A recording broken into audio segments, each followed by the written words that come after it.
बिस्मिल्लाहिर्रहमानिर्रहीम। अस्सलाम वालेकुम। कैसे हैं आप सब? उम्मीद करती हूँ सब खैरियत से होंगे। आज मैं आपके साथ शेयर करूंगी ऐसे डिज़र्ट की रेसिपी जिसको सिर्फ दूध और ब्रेड से बनाएंगे। खाने में ये बहुत ही ज़्यादा टेस्टी बनता है और झटपट से बनकर तैयार हो जाता है।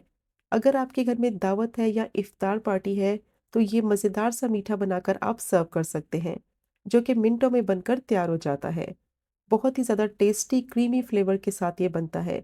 तो बस वीडियो को स्किप मत करें, एंड तक देखें ताकि रेसिपी आपसे मिस ना हो। तो चलिए फिर शुरू करते हैं इसको बनाना। सबसे पहले 7 से 8 मैंने ब्रेड के स्लाइसेस ले लिए हैं। किनारों की कटिंग करने के बाद एक स्लाइस को 4 पीसेस में काट लेंगे। तो मैंने छोटे स्लाइस वाली ब्रेड इस्तेमाल की है, तो इसलिए मैंने एक स्लाइस के 4 पीसेस किए हैं। अगर आप बड़े स्लाइस की ब्रेड इस्तेमाल करें तो फिर एक स्लाइस के आप 4 पीसेस कर लें। ज़्यादा बड़े पीसेस इसके नहीं काटने हैं, बाइट साइज पीसेस में इसकी कटिंग कर लेंगे। अब इनको टोस्ट करने के लिए मैंने पैन ले लिया है, उसमें डालेंगे 1 टेबलस्पून देसी घी। जैसे ही घी अच्छी तरह से गर्म हो जाएगा तो इसमें ब्रेड के पीसेस रखेंगे। फ्लेम को मीडियम टू लो ही रखेंगे और लो फ्लेम पे ब्रेड को अच्छी तरह से फ्राई कर लेंगे। ज़्यादा घी का इस्तेमाल नहीं करना, सिर्फ 1 टेबलस्पून घी में ब्रेड को अच्छी तरह से टोस्ट कर लेंगे दोनों साइडों से। और तब तक टोस्ट करना है कि इस पे अच्छा सा गोल्डन सा कलर आ जाए और ब्रेड अच्छी तरह से क्रिस्पी हो जाए। तो जैसे ही इस पे कलर आ जाएगा इसको पलटेंगे और सारी साइडों से पलटते हुए क्रिस्पी हो जाने तक इसको अच्छी तरह से टोस्ट कर लेंगे। अगर ब्रेड को ज़्यादा घी या बटर में फ्राई करेंगे तो ब्रेड बहुत ज़्यादा ऑयल एब्जॉर्ब कर लेगी, जिसकी वजह से ये मीठा खाने में काफ़ी ज़्यादा हैवी लगता है। तो सिर्फ 1 टेबलस्पून घी या बटर का इस्तेमाल करेंगे इसको अच्छी तरह से टोस्ट करने के लिए। ब्रेड क्रिस्पी भी हो जाएगी और मीठा खाने में ज़्यादा हैवी भी नहीं लगेगा और बहुत ही अच्छा ब्रेड का टेस्ट भी आएगा। अब दोनों साइडों से पलटते हुए ब्रेड को मैंने गोल्डन क्रिस्पी कलर आ जाने तक अच्छी तरह से टोस्ट कर लिया है। तो देखें कितना अच्छा ब्रेड का कलर भी आ गया है और बहुत अच्छी तरह से ये दोनों साइडों से टोस्ट हो गई है। तो सिर्फ 1 टेबलस्पून घी में मैंने ब्रेड को टोस्ट कर लिया है। ब्रेड को मैंने 2 बैचेस में टोस्ट किया है, तो इसलिए टोटल मैंने इसमें 2 टेबलस्पून घी इस्तेमाल किया है। और कितनी अच्छी तरह से ब्रेड टोस्ट हो गई है। नॉन स्टिक पैन में इसको अच्छी तरह से टोस्ट करेंगे तो ब्रेड चिपकेगी भी नहीं और बहुत अच्छी तरह से गोल्डन क्रिस्पी हो जाएगी। तो देखिए कितना अच्छा इस पे कलर आ गया है और कितनी अच्छी तरह से ब्रेड क्रिस्पी हो गई है। अब मैंने पैन ले लिया है, उसमें डालेंगे 10 से 12 काजू और 6 से 7 बादाम। मीडियम टू लो फ्लेम पे इनको ड्राई रोस्ट कर लेंगे ताकि इनमें अच्छा सा फ्लेवर आ जाए और इनका थोड़ा सा कलर चेंज हो जाए। तो जब इस तरीके से नट्स को ड्राई रोस्ट करके इस्तेमाल करेंगे तो बहुत ही अच्छा इनका टेस्ट आता है। अब 2 से 3 मिनट के लिए इनको मैंने ड्राई रोस्ट कर लिया है, थोड़ा सा कलर भी चेंज हो गया है और बहुत ही अच्छी खुशबू आ रही है। अब इनको रूम टेम्परेचर पर ठंडा करेंगे और ठंडा करने के बाद इसको पीस के पाउडर बना लेंगे। अब मैंने पैन ले लिया है, इसमें डालेंगे 500 ml दूध और दूध को मीडियम टू लो फ्लेम पे पकने के लिए रखेंगे। और इस मीठे को बनाने के लिए फुल फैट दूध का इस्तेमाल करेंगे ताकि बेहतरीन ये मीठा बनकर तैयार हो। और जो नट्स को पीस कर पाउडर बनाया था वो भी इसमें ऐड कर देंगे और अच्छी तरह से इसको मिक्स करेंगे।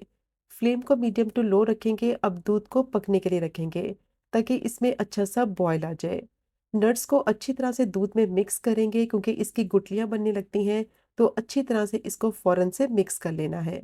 अब नट्स भी मिक्स हो गए हैं इस दूध के अंदर और ये दूध के साथ पकेंगे तो इनका टेस्ट बहुत ही मज़े का आएगा। अब फ्लेम को मीडियम टू लो रखेंगे और दूध को पकने देंगे। तब तक एक मिक्सचर रेडी कर लेते हैं। तो उसके लिए मैंने 1/3 कप दूध ले लिया है, उसमें डालेंगे 1.5 टेबलस्पून कस्टर्ड पाउडर और अच्छी तरह से इसको मिक्स करेंगे। मैंने वनीला फ्लेवर वाला कस्टर्ड पाउडर यूज़ किया है, आपको जो फ्लेवर पसंद है आप वो भी यूज़ कर सकते हैं। अब अच्छी तरह से मैंने इसको मिक्स कर लिया है, कस्टर्ड का मिक्सचर रेडी हो गया है, इसको साइड पे रखते हैं। दूध को पकते हुए 6 से 7 मिनट हो गए थे। दूध बहुत अच्छी तरह से उबलने लगा है और जो नट्स इसमें डाले थे वो भी अच्छी तरह से इसमें पक चुके हैं।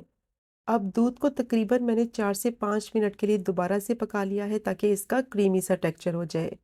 अब जो कस्टर्ड का मिक्सचर रेडी किया था वो एक हाथ से डालते जाएंगे और दूसरे हाथ से इसको मिक्स करते जाएंगे। फ़ौरन से इसको मिक्स करना है वरना कस्टर्ड के लम्प्स बन जाएंगे, जिसकी वजह से दूध का टेक्सचर और फ्लेवर ख़राब हो जाएगा। फ्लेम को मीडियम टू लो रखेंगे और आहिस्ता आहिस्ता इसको मिक्स करते जाएंगे और कस्टर्ड का मिक्सचर डालते जाएंगे। अब अच्छी तरह से मिक्स करते हुए इसको 4 से 5 मिनट के लिए पकने देंगे ताकि जो कस्टर्ड डाला है उसका कच्चापन खत्म हो जाए। और जैसे ही थोड़ा सा पकने लगेगा तो इसका टेक्सचर गाढ़ा होने लगेगा। ज़्यादा इसमें कस्टर्ड पाउडर नहीं डालना है क्योंकि दूध को ज़्यादा थिक नहीं करना, सिर्फ फ्लेवर के लिए मैंने इसमें कस्टर्ड पाउडर ऐड किया है। अब इसमें डालेंगे 2 टेबलस्पून मिल्क पाउडर और 1/3 कप इसमें चीनी ऐड करेंगे। चीनी की क्वांटिटी आप अपने हिसाब से कम या ज़्यादा ऐड कर सकते हैं। मिक्स करते हुए इसको इतना पकाएंगे कि जो पाउडर मिल्क और चीनी डाली है वो अच्छी तरह से मिक्स हो जाए और इसका रबड़ी की तरह का टेक्सचर हो जाए और चीनी का जितना भी पानी निकलेगा वो सारा पानी खुश्क कर लेंगे। तकरीबन 6 से 7 मिनट के लिए मीडियम टू लो फ्लेम पे इसको पकने देंगे। बहुत ही बेहतरीन क्रीमी फ्लेवर के साथ ये दूध बनकर तैयार होगा। अब ये क्रीमी रबड़ी की तरह का दूध बिल्कुल तैयार हो गया है, इसको ज़्यादा नहीं पकाना है क्योंकि अगर इसको ज़्यादा गाढ़ा कर दिया तो ब्रेड इसको आसानी से एब्ज़ॉर्ब नहीं करेगी। इसका टेक्सचर बिल्कुल पतला होना चाहिए ताकि ब्रेड इसको आसानी से सोक कर सके, क्योंकि ठंडा होने के बाद ये मज़ीद गाढ़ा होगा। मज़ेदार रबड़ी की तरह का दूध तैयार हो गया है, फ्लेम को बंद करेंगे। अब वो डिश ले लें जिसमें आपने ये मीठा सर्व करना है। सबसे पहले इसमें ब्रेड की लेयर लगाएंगे, ब्रेड के पीसेस फैला देंगे और इसके ऊपर गरम गरम ये रबड़ी वाला दूध डालेंगे। दूध को ठंडा करके आपने नहीं डालना है, गरम गरम दूध आपने ब्रेड के ऊपर डालना है, तो ब्रेड इस दूध को आसानी से सोक कर लेगी। बहुत ही टेस्टी ये मीठा बनता है। अगर आपने एक दफ़ा ट्राई कर लिया तो यकीन करें बार बार बनाना पसंद करेंगे। अब एक लेयर मैंने लगा दी है, थोड़े से पीसेस दोबारा से रखेंगे और दोबारा से इसके ऊपर रबड़ी वाला दूध डालेंगे और इसी तरह से इसके ऊपर थर्ड लेयर लगा लेंगे। बहुत ही मज़े का ये मीठा बनेगा, इफ्तार में बनाकर सर्व कर सकते हैं या फिर अगर आपके घर में दावत है तो ये झटपट सा मीठा बनाकर सर्व कर सकते हैं, जो कि खाने में भी बहुत ही ज़्यादा टेस्टी होता है और बनाना भी इसको बहुत ही आसान है। अब ये ब्रेड की लेयर मैंने ऊपर भी लगा दी है, क्रिस्पी रहेगी ऊपर वाली ब्रेड तो बहुत ही अच्छा इसका टेस्ट आएगा। अब दोबारा से इसके ऊपर बाकी बचा हुआ रबड़ी वाला दूध डाल देंगे और दूध की आप कंसिस्टेंसी चेक कर सकते हैं, बिल्कुल भी गाढ़ी नहीं होनी चाहिए क्योंकि अगर दूध बहुत ज़्यादा गाढ़ा होगा तो ब्रेड उसको सही से एब्जॉर्ब नहीं करेगी। अब इसको पिस्ते और बादाम से गार्निश करेंगे या जो नट्स आपको पसंद है उससे आप इस मीठे को गार्निश कर लें और इसको फ्रिज में रख देंगे अच्छी तरह से। जब ये चिल्ड हो जाएगा फिर आप इसको सर्व करें। इफ्तार में ये ठंडा ठंडा मीठा बहुत ही ज़्यादा मज़े का लगता है। बहुत ही टेस्टी बनेगा ये ब्रेड और दूध का मीठा।